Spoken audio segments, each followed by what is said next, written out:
안녕하세요. 오늘 저희가 깊이 파고들 자료는 청취자께서 보내주신 라스베거스 샌즈 LVS의 2025년 4분기 실적 발표 자료입니다. 네, 안녕하세요. 이게 2026년 1월 28일에 공개됐으니까 정말 시장의 온기가 채 가시지 않은 그런 정보죠. 네, 그렇죠. 방금 인쇄기에서 나온 것처럼 따끈따끈합니다. 그리고 이런 자료를 볼 때 가장 흥미로운 점은 회사가 투자자들에게 어떤 이야기를 들려주고 싶어 하는지 그 속내를 읽는 과정입니다. 맞습니다. 단순히 숫자의 나열이 아니라 하나의 잘 짜인 서사처럼 느껴질 때가 많죠. 그래서 이번 시간에는 LVS의 현재 재무 상태, 특히 그들의 심장부인 마카오와 싱가포르에서의 성과를 짚어보고 앞으로 어떤 미래를 그리고 있는지 그 청사진을 함께 읽어보는 것을 목표로 삼겠습니다. 자, 그럼 이 숫자들 뒤에 숨겨진 진짜 이야기를 한번 파헤쳐 볼까요? 좋습니다. 이번 분석의 핵심은 LVS가 투자자들에게 무엇을 보여주고 싶어 하는지를 이해하는 겁니다. 단순히 이번 분기 잘했다, 못했다를 넘어서서 이 회사의 장기적인 비전과 자신감이 어디에 있는지 짚어보는 시간이 될 겁니다. 특히 자료에 등장하는 조정 이비타나 홀드 비율 같은 용어들이 있는데 이게 사실 기업이 자신들의 성과를 가장 유리하게 보여주기 위해 사용하는 도구이기도 하거든요. 이 개념들이 실제 성과를 어떻게 포장하고 또 어떻게 진실을 보여주는지 그 의미를 정확히 짚어드리겠습니다. 아주 흥미로운 관점이네요. 그럼 가장 먼저 눈에 들어오는 큰 숫자들부터 시작해보죠. 2025년 4분기 순매출이요. 36억 4,900만 달러. 네. 전년 같은 기간보다 7억 5,300만 달러나 증가했습니다. 순이익이랑 주당 순이익도 다 올랐고요. 겉으로 보기에 아주 훌륭한 성적표인데요. 네. 헤드라인만 보면 나무랄 데가 없습니다. 성장세가 뚜렷하죠. 그리고 투자자들이 정말 좋아할 만한 소식도 가득합니다. 4분기에만 5억 달러, 우리 돈으로 약 6,500억 원어치의 자사주를 사들였고 1억 6,900만 달러의 배당금을 지급했습니다. 네네. 심지어 2026년 연간 배당금도 20%나 울린다고 발표했더군요. 이건 우리는 현금이 넘쳐나니 주주들에게 아낌없이 돌려주겠다. 이런 선언처럼 들리는데요. 바로 그 지점입니다. 이런 공격적인 주주 환원 정책은 회사가 현재와 미래의 현금 흐름에 대해 엄청난 자신감을 가지고 있다는 가장 확실한 신호죠. 여기서 그 자신감의 근거를 보여주는 핵심 지표가 등장합니다. 바로 조정 삼각전 영업이익, 영어로는 Adjusted Property EBITDA입니다. 조정 이비다. 자료를 보면 2025년 4분기에 14억 1,400만 달러를 기록했는데 이게 전년 대비 27.6%나 증가한 수치입니다. 조정 이비다. 저도 여러 기업 리포트에서 보긴 했는데 사실 이게 왜 그렇게 중요한지 와닿지 않을 때가 많습니다. 자칫하면 기업이 비용을 빼고 이익을 부풀리는 데 사용될 수도 있다는 그런 비판도 있지 않나요? 아주 정확하고 날카로운 질문입니다. LBS 같은 카지노 비즈니스에서 이 지표가 유독 신뢰받는 이유가 있을까요? 네, 말씀하신 대로 조정 이비다는 회계적인 조작의 여지가 있을 수 있습니다. 하지만 카지노나 호텔처럼 거대한 초기 투자 비용이 들고 감가상각비가 막대하게 발생하는 산업에서는 오히려 가장 현실적인 현금 창출 능력을 보여주는 지표가 됩니다. 아하. 이자 비용은 자금 조달 구조에 따라 달라지고 세금은 정부 정책에 따라 바뀌죠. 감가상각은 또 실제 현금이 나가는 게 아니고요. 이런 회계상의 노이즈를 싹 걷어내고 그래서 이 리조트가 순수하게 영업활동으로 벌어들이는 현금이 얼마냐 이걸 보여주는 가장 본질적인 숫자이기 때문입니다. 아하. 그러니까 회사가 얼마나 튼튼한지 보여주는 가장 핵심적인 코어 근육 같은 지표라고 이해하면 되겠군요. 완벽한 비유입니다. 변명이나 핑계가 통하지 않는 숫자라는 거네요. 그렇죠. 엘베스는 이 코어 근육이 27.6%나 성장했다는 것을 보여주면서 우리의 핵심 사업은 매우 건실하게 잘 돌아가고 있습니다라는 강력한 메시지를 시장에 던지고 있는 겁니다.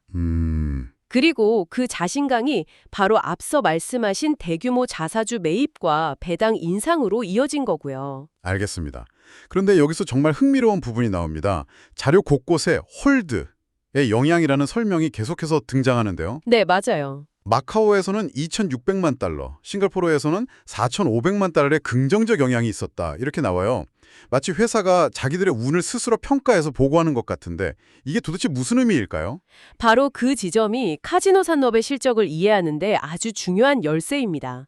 카지노 업계에서 홀드 또는 윈 퍼센티지는 고객이 베팅한 총 금액, 즉 전체 판돈에서 카지노가 얼마를 이겨서 가져갔는지를 나타내는 비율입니다. 아, 쉽게 말해서 그 분기의 운이라고 할 수 있죠. 카지노의 운이라니 정말 재미있네요.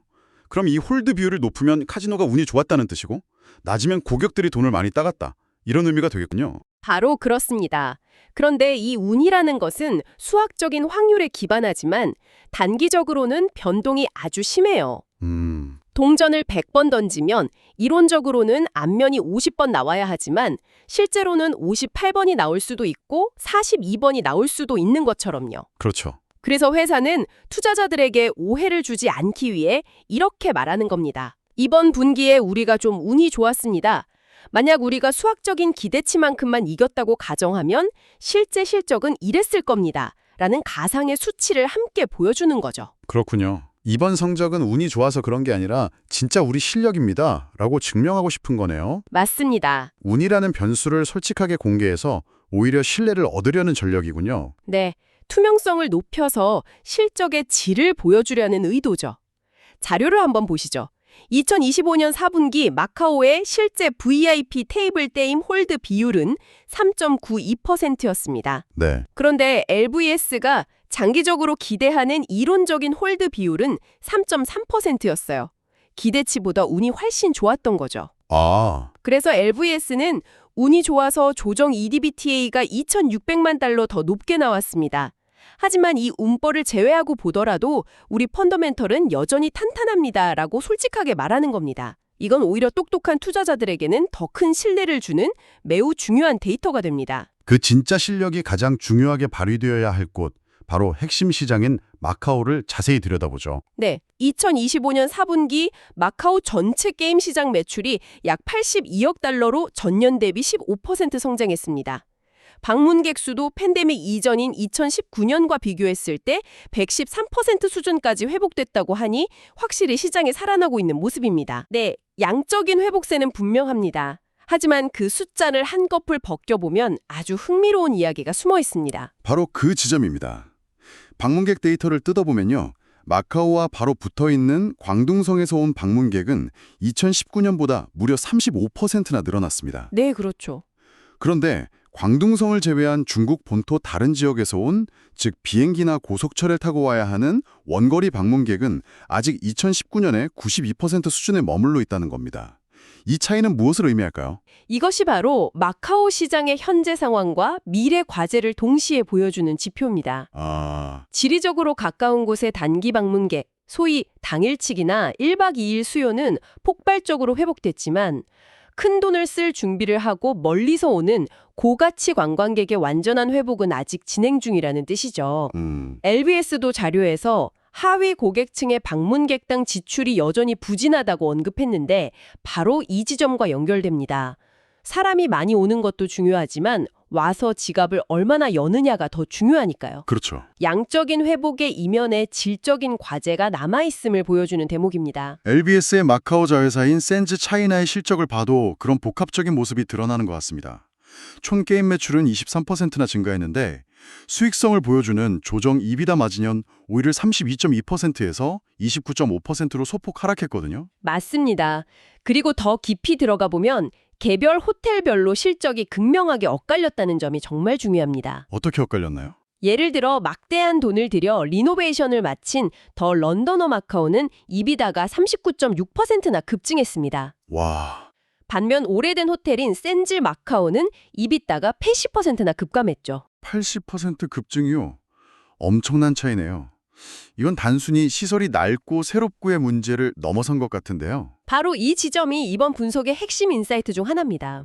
이것은 단순히 새 호텔 버스 낡은 호텔의 구도가 아닙니다.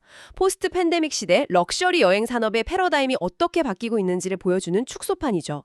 아, 요즘 소비자들, 특히 젊은 부유층은 더 이상 그냥 좋은 방에서 잠만 자는 것에 만족하지 않습니다. 그들은 인스타그램에 올릴 만한 경험, 즉 컨텐츠를 소비하러 갑니다. 그렇죠. 경험이 중요하죠. 더 런던어 마카오는 영국 런던을 통째로 옮겨놓은 듯한 테마로 그 자체로 거대한 포토존이자 소셜미디어 컨텐츠 공장이 됩니다. 하지만 샌즈 마카오는 그냥 오래된 카지노 호텔일 뿐이죠.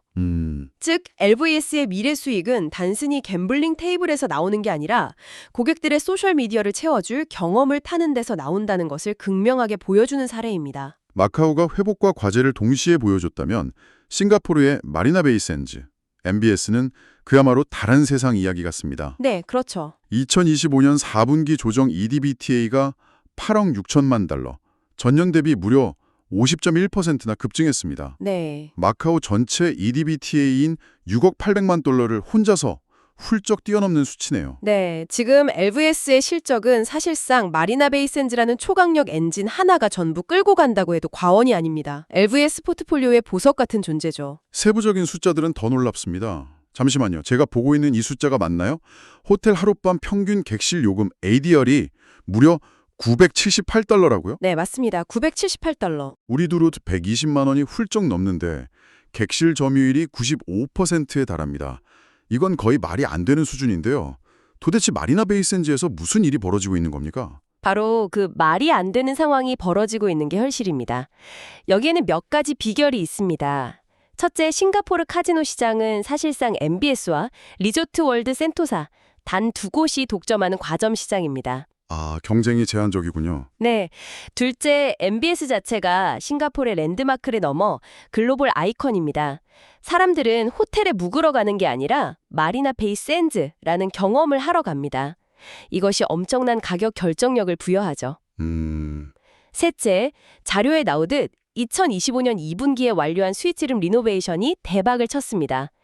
돈을 쓸 의향이 있는 고가치 고객들을 정확히 타겟팅했고 그들이 기꺼이 $1,000가 넘는 돈을 지불하게 만든 겁니다. 수익성도 경이롭습니다. 조정 EBWA 마진이 50.3%에 달합니다. 매출 100원을 벌면 50원 이상의 영업 현금으로 남는다는 뜻이잖아요. 맞습니다. 이 수치가 얼마나 대단한지 감을 잡으려면 세계 최고 수준의 수익성을 자랑하는 IT 기업 마이크로소프트의 영업이익률이 40에서 50% 수준입니다. 와, 그런데 MBS는 거대한 건물과 수많은 직원을 운영하는 오프라인 비즈니스지 않습니까? 막대한 고정비와 인건비를 감안할 때 50%가 넘는 EBWA 마진은 거의 비현실적인 수준의 수익성이라고 할 수 있습니다. 자료의 각주를 보면 싱가포르는 일정 기준을 넘으면 게임세가 더 높아지는 계층형 세금 구조를 가지고 있는데 이런 세금 부담 증가에도 불구하고 이런 성과를 냈다는 점은 더욱 인상적이죠. 그렇군요. 왜 LBS가 그들의 보석에 더 큰 투자를 하려 하는지 명확히 보여주는 결과입니다. 바로 그 미래 투자 이야기로 넘어가 보죠.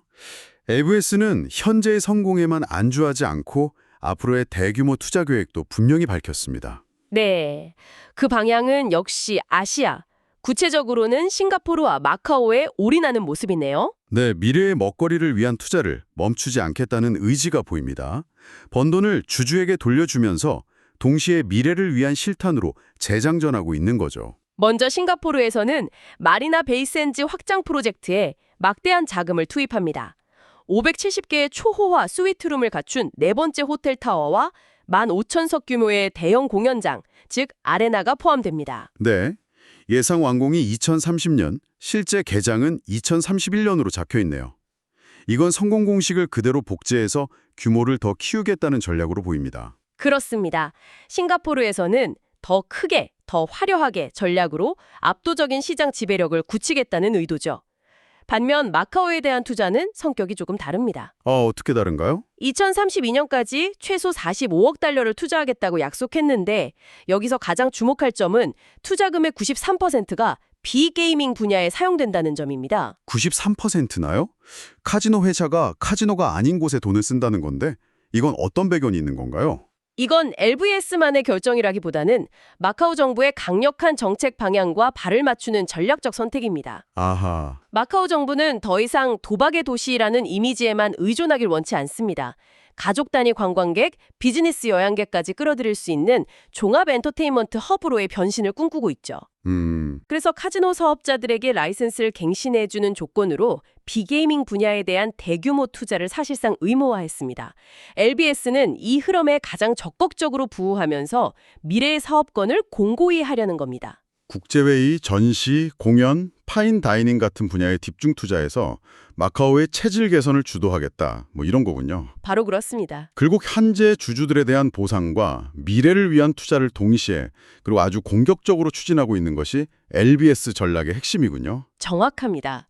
싱가포르라는 확실한 현금 창출원을 바탕으로 회복 중인 마카오의 장기적인 변신에 배팅하고 있는 겁니다. 이것이 바로 현재 LBS의 가장 중요한 투자 스토리라고 요약할 수 있습니다. 자, 오늘 분석을 정리해 보겠습니다. 라스베가스 샌즈의 2025년 4분기는 싱가포르 마리나베이 샌즈의 경이로운 성과가 전체 실적을 견인했고 마카오는 양적인 회복세 속에서 질적인 과제와 미래 방향성을 동시에 보여준 분기였습니다. 네, 한쪽은 눈부신 현재를, 다른 한쪽은 거대한 잠재력과 변화의 과도기를 보여줬죠. 그리고 강력한 주주 환원 정책과 함께 아시아의 두 핵심 시장에 대한 수십억 달러 규모의 미래 투자 계획까지 확인할 수 있었습니다. LBS는 이름과 달리 이제 완벽한 아시아 기업이 된 것 같네요. 오늘 우리가 함께 분석한 이 자료는 LBS가 라스베가스라는 이름을 버리고 아시안 샌즈로 바꿔야 할지도 모른다는 농담이 나올 정도로 마카오와 싱가포르라는 두 시장에 모든 것을 집중하고 있다는 사실을 명확히 보여줍니다. 그렇죠. 이것이 바로 LBS의 성공 공식이자 현재로서는 가장 큰 강점이죠. 그렇죠. 선택과 집중이 확실하네요. 하지만 여기서 청취자 여러분께 한 가지 생각해볼 질문을 던져드리고 싶습니다. LBS는 지구상에서 가장 수익성 높은 두 개의 리조트를 성공적으로 운영하고 있습니다. 그러나 이처럼 단 두 개의 시장, 두 개의 자산에 대한 높은 의존도는 과연 미래를 위한 최고의 집중 전략일까요? 아니면 특정 지역의 정치, 경제적 변화 같은 예측 불가능한 변수가 발생했을 때 회사 전체를 뒤흔들 수 있는 거대한 장기적 리스크가 될 수도 있을까요? 이 거대한 베팅의 결과는 앞으로 LBS의 행보를 지켜보는 가장 중요한 관전 포인트가 될 것입니다.